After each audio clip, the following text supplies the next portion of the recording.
حضرت امام حسن سے آ کے وظیفہ پوچھا، اس شخص نے کہا حضور اولاد کوئی نہیں تو وظیفہ بتایا، تو آپ نے فرمایا استغفار پڑھا کر، کیا کر؟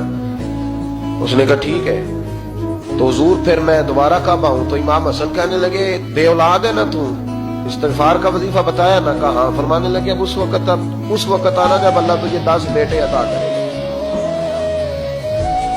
کتنے؟ 2 4 نہیں، 10 ہی کہہ دیے۔ تو حضرت امیر معاویہ رضی اللہ عنہ دیکھا، کہنے لگے حسن اتنا بڑا دعویٰ؟ آپ فرمانے لگے میں نے کہہ دیا نا تو اللہ فضل کرے گا، ہاں ہاں اللہ خیر کرے گا، خیر ہو جائے گی۔ وہ شخص کئی سالوں کے بعد آیا، کئی سالوں کے بعد، تو حضرت امیر معاویہ کو بھی ساتھ لایا، کہنے لگا حضور اللہ کے فضل سے اللہ نے 10 بیٹے عطا فرمائے، پورے 10 ہی اللہ نے دیے۔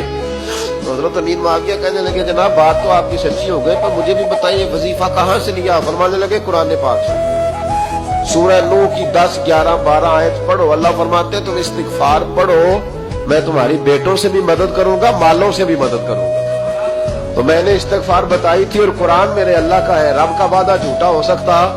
فرمایا 10 بیٹے ملنے تھے، میں نے کہہ جو دیا تھا۔ اور میرے بھائیوں یاد رکھیں، استغفار اللہ کی رحمت نازل کرتا ہے۔